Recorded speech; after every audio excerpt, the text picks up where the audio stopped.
SmackDown Hot Takes, where I take your thoughts, your opinions, your hot takes from the previous episode of Raw, SmackDown, and or PLEs. And if you want my hot take on that big return last night, they wasted their money. Yes, I'm talking about the return of Brock Lesnar.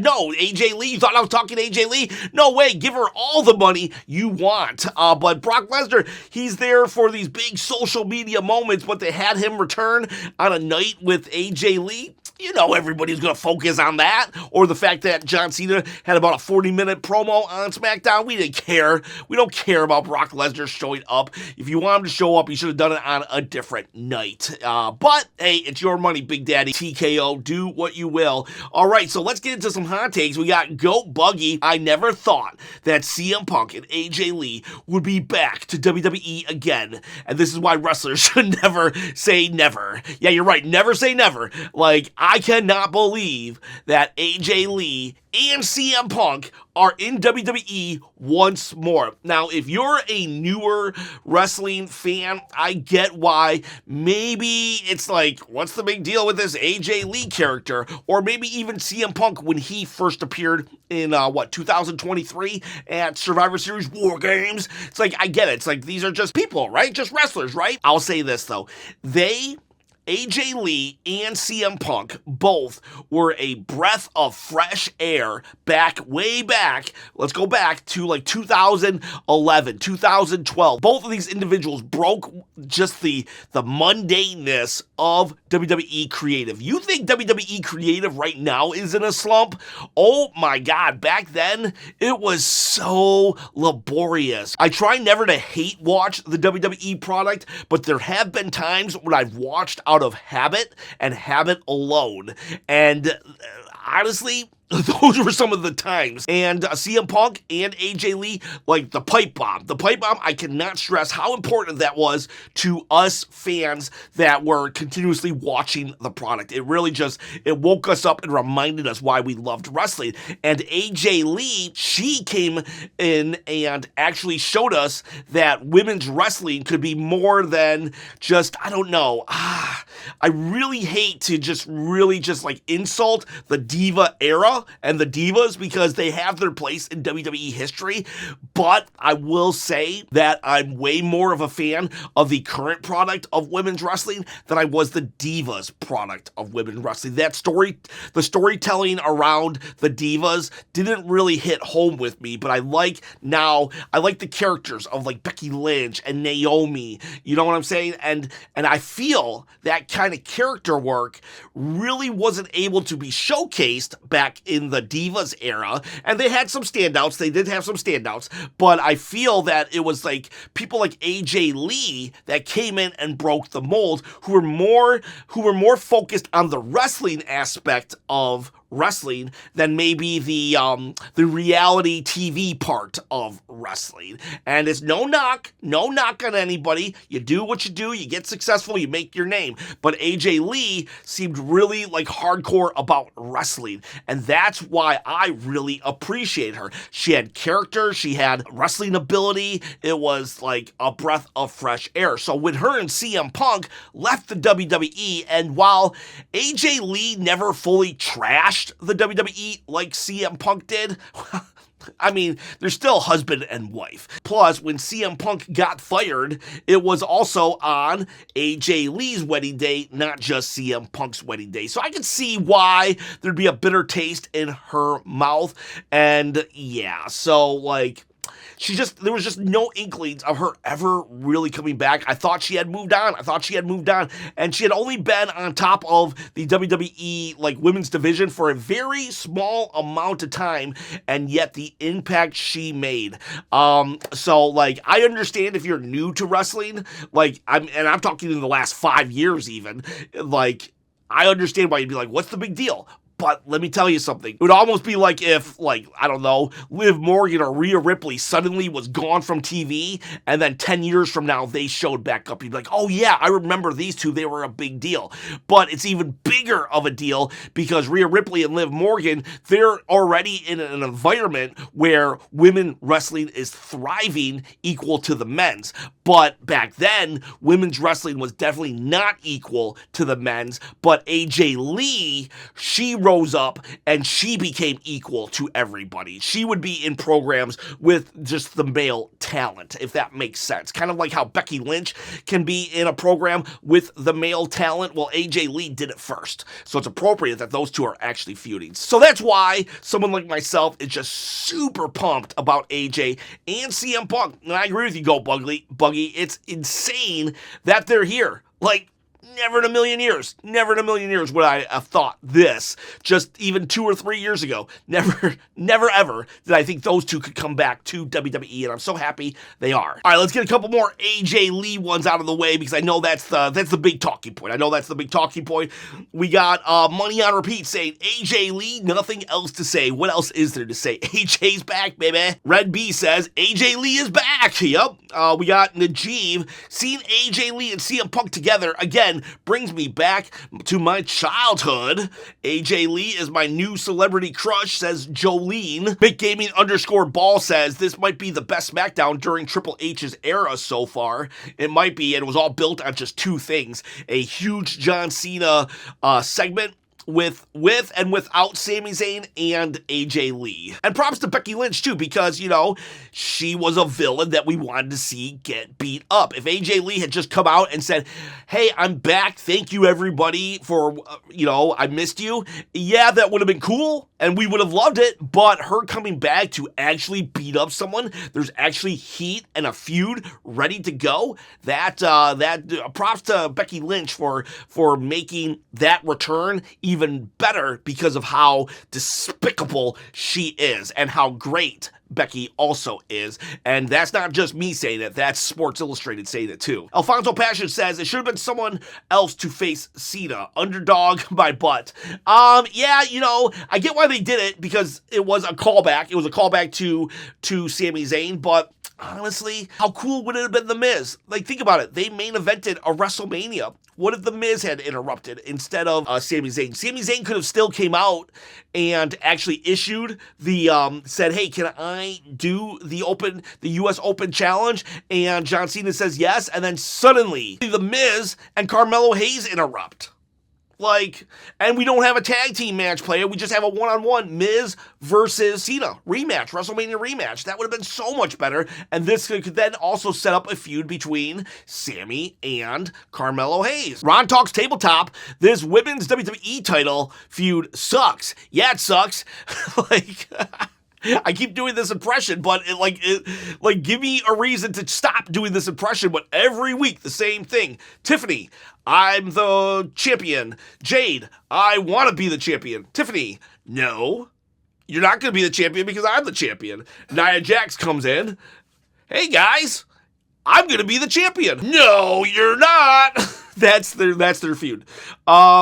Jeff Gagno, Cody has become less of a fighting champion than part-time Roman Reigns. As of right now, yeah, come on. Where are you at, Cody? Where are you at? Roman has appeared more than you after SmackDown. Both Brock Lesnar and AJ Lee are tied with Cody Rhodes right now on appearances after SummerSlam. LaWanda Mandela, they could have saved it for WrestlePalooza, but I was entertained nonetheless. I think you're talking about AJ Lee's return.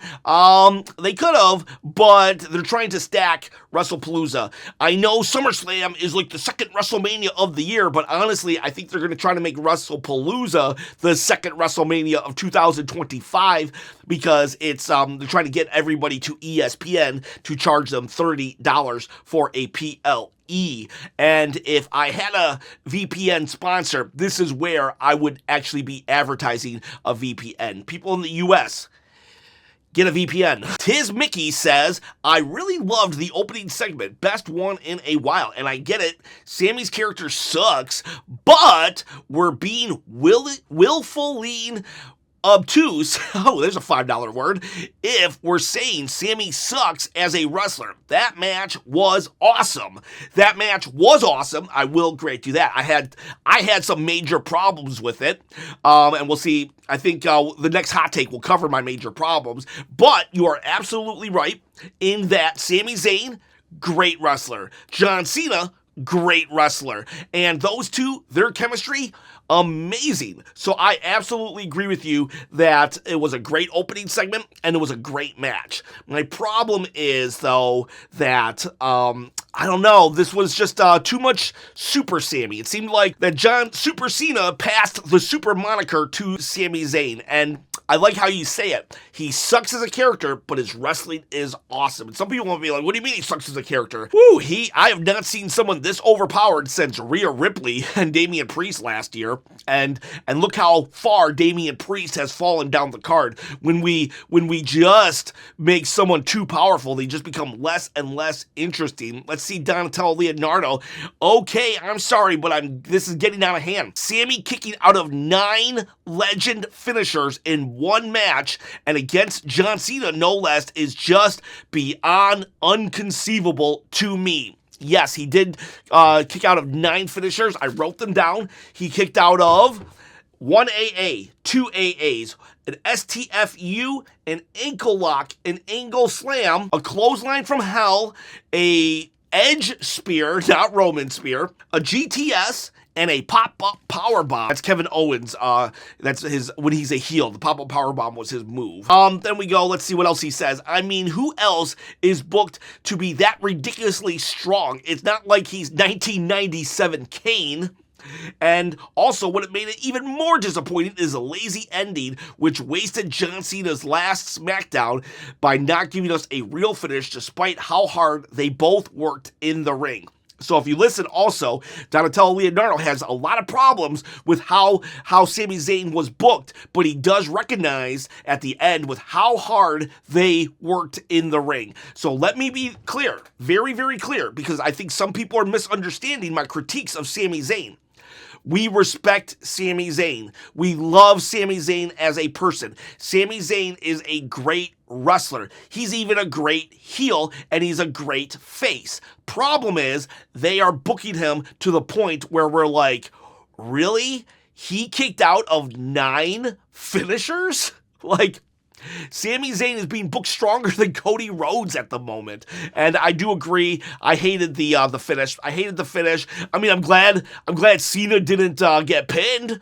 Like, holy cow, I would have been so upset if Cena got pinned. But at the same time, yeah, we just didn't need it.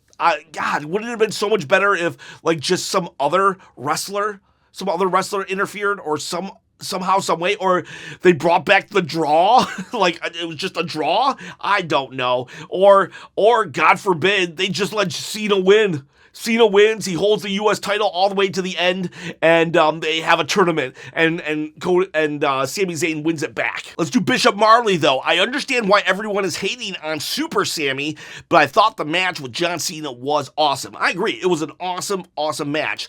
Seeing as how this was John Cena's last match on SmackDown, all the callbacks felt special, and Brock coming out felt like a grand finale. Another good moment for the retirement tour. So there you go. There is an opposing viewpoint, and that's what this channel is about.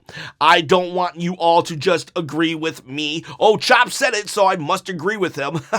Unless it's like, hey guys, I feel like everybody should give me money, then it's like you can agree with that statement. Otherwise, this is a dialogue. So Donatello Leonardo has one thing to say, Bishop Marley has another thing to say, and it's okay. Both of your opinions are valid. I tend to agree more with Donatello Leonardo, but that's okay, Bishop. I value yours as well. Kid Wilkes says, all WrestleChop followers were in Chicago last night. They booed Sami like crazy.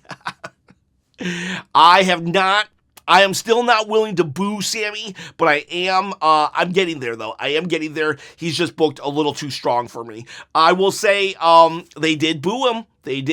And Paul Levesque and all the higher-ups, Nick Khan, Paul Levesque is Triple H, and Bruce Pritchard, they love to say they listen to the audience, so listen to your audience. You book someone too strong, they start to turn. Charlie Yancey Jr., who I already know is hating my Sami Zayn comments, so I apologize, Charles. I gotta call it how I see it, but he says, thank you, AJ Lee, for beating Becky's butt. I'm tired tired of her and Seth. Again, yes, thank you, Becky Lynch, for being such a great heel. Your internet champion. SmackDown beat Raw this week. I agree, yes. That was to be fair though, this was a hard SmackDown to beat. 40 minutes of John Cena with only 7 to 6 appearances left. I mean, Brock Lesnar appearing, if that's your cup of tea, and AJ Lee, like, whoa, this was stacked. Carmichael says, obviously this was the best SmackDown in a long time. Not only because of AJ, Brock, and Cena versus Sami, it's because Boar Testatori was nowhere to be found. I actually like Joe, but like, why did they switch him? Because I believe they said this was the new SmackDown team. And is it still going to be? I think Corey Graves is leaving now too for Pat McAfee's return. So is it going to be Pat McAfee and Joe, or Michael Cole? Is Joe just gone? What's happening to Corey Graves? I know Corey is back in good favor, so I wonder what the announce team is going to look like in the next 2 or 3 weeks. It's OTW. Melo needs to be U.S. champ by the end of the year. This been on the main roster. He's been on the main roster for over 2 years now, and it's time for him to get some hardware. You know what my fear is? My fear is Melo does keep going up to Nick Aldis asking for a U.S. title shot, but The Miz jumps in. My fear is that Melo is Sami Zayn's first opponent in the open challenge, and Melo just loses. Yeah, he has an excellent showing, and he gets the handshake from Sami Zayn out of respect, but not good enough. Now, I will say this, though. If Melo is the final opponent to actually take the belt off of Sami Zayn, now we're talking, because that would be huge. The way they have elevated Sami Zayn up, and if Melo takes that belt, that would be a huge, huge feather in the cap. Catastrophe official. LOL, no one is talking about Brock and Cena. That's awesome. AJ Lee's return is it. All right, so like I would have said my hot take if I thought somebody else was going to mention it, but yeah, we are definitely on the same page. No one's talking Brock. We're all talking AJ, or we're all talking Cena and Sami. They wasted their money with that. Mario says, best SmackDown in a while, thanks to Raw's IC champion and Raw's world champion. That's kind of sad for the Blue brand. Absolutely sad. Absolutely sad. We should not have put the title on Cody Rhodes. Hey, if Cody Rhodes needs a paternity leave for his wife being pregnant, that's fine. That's fine. But life goes on with the WWE, and they should have just given him the title back when he was able to actually have the full-time schedule that he told us he was going to have. Roman Reigns made no bones about it. I'm going to work 7 times less than everybody and make 7 times more than everybody. But Cody Rhodes said, I'm going to be here, first one in, last one out, all the time. And I have not seen that. I have not seen that this second title reign. Actually, even the first title reign, but I digress. Anyways, I wish AJ wins the IC title at some point and drops it to Roxanne Perez. Ooh, that would be a really good feud. Roxanne Perez views CM Punk and AJ Lee as almost like her adoptive parents, or like, you know, her second parents, her home away from home. So if we did an AJ Roxanne Perez feud, that would be cool. That would actually be cool. Raphael Adair says Sami versus Cena was almost a classic, but Brock's interference could have waited till after the match. Yeah, I agree. I think the problem was, A, they didn't want Cena to lose, and B, they didn't want Sami to lose his title. But God, how cool would that been if Cena retired with that US title? I wish. But yeah, I agree. Brock interfering does sour that match as a whole, but it was still entertaining. And 2, Becky should have known to mess with AJ Lee's man. That delayed slap at the end was pure satisfaction. Yeah, that was gold. Great return. Martin Brony, why did WWE put the title on Cody if he wasn't going to turn up because of filming a movie or paternity leave? Like I said earlier, hey, you want to go do that? Go do it. But don't take the championship with you. Cody Rhodes, I'm actually a little disappointed in you that you allowed that to happen. Like, I don't know. I thought Cody Rhodes had more respect for the title, that he knew that the title actually had to show up. Like, Again, Roman made no pretense that he was not going to show up, but Cody, you told us you were. Ron Talks Tabletop says, I didn't know I wanted AJ Lee's return until after it happened. I did some research after the fact, and I am sold. Yeah, I wonder if I should... If I have time, maybe I could do an AJ Lee video. I don't know if I do, though. Work is getting kind of busy. But, yeah, I would love, like, maybe that's something. Here's your homework. Go look up AJ Lee bios or something, because she was a big freaking deal to the women's revolution. She was like the prototype of today's women's wrestling. TTJC says, I need Brock to explain why he's going after Cena instead of a title. And also, more women on SmackDown. The vision is so weak, they need to use Raw talent and storylines to keep people coming. Yeah, pretty much. The women's division on SmackDown has seen better days. And the Brock, like, I don't know. Yeah, I would like an explanation too. Like, but no, I'll see you at WrestlePalooza. He's here next week, though. He is here next week, and I don't think they advertise John Cena, so we probably get the Brock explanation then. Carmichael says, Damian Priest is great and underappreciated wrestler. His selling is awesome, like when he went to hit Aleister but fell over, and then his selling of the Black Mask. Him and Aleister have amazing chemistry as well, and I'd love to see them run it back. Oos! I do agree that Damian Priest is underappreciated, but at the same time, I do think that he's overselling just a little bit. It seems like when he gets beat up, no matter what, he has a concussion, and I think he's just overselling that just a little too much. I get where you're coming from, though, but I would like him to dial it back just 1 or 2 notches and then go from there. Jimbo Slice says Sami should turn heel slowly by hosting the US Open Challenge every week and beating WWE NXT talent who answer the call. Let the fans turn on him. Let Sami come to the realization that he's no longer an underdog. He's the one keeping real underdogs down. I kind of like that. If he does turn heel on that, it would kind of be like all the criticisms that Becky Lynch had that are now being directed at Sami Zayn, but if he owned it as well, what if Sami started to buy into his own press and started being like, yeah, you know what, maybe I am better than everybody, and that's how he proceeds? I kind of like that. If every week Sami became more heelish and more confident in his own ability, I would then be on board. And then we go back, and that's when face Carmelo Hayes could beat him at the end. Best of both worlds. That's Sami Zayn I would love. Huffing and Puffing says, I don't like how underutilized the SmackDown talent is. I enjoyed the SmackDown, but my favorite parts were Cena and the whole closing segment. Why didn't it involve any SmackDown superstars except Sami? Well, I mean, Julia and Meacham did get a showcase, and so did Damian Priest and Aleister Black. But I hate that we lost the streak of Mello in the ring. Like, we could be using that guy. And where was our truth? Like, remember the We Want Truth movement? We hired the guy back. Couldn't we give him something? Renee Reps, I understand it for the story, but there's so many talented women on the roster currently who are underused. Now we brought back another legend after bringing back Nikki Bella and Trish Stratus recently. It's getting a little out of hand. That's a valid take. I love AJ. I do love AJ, but the concerns you're having are actually the concerns that the men's division has had for many, many years, but now the females are starting to have that too, where there are actual legends that you can bring back, and unfortunately, every time you bring a legend back, which, like, I 100% think that AJ should be here, but it does undercut someone like Chelsea Green, who now has to fight again for airtime. RKO, with his birthday take, says he didn't like Brock coming out and costing Cena the match. It would have been great if Cena won it to show that he had something to lose and had something worth fighting for. Yeah, could you imagine? How cool would it have been?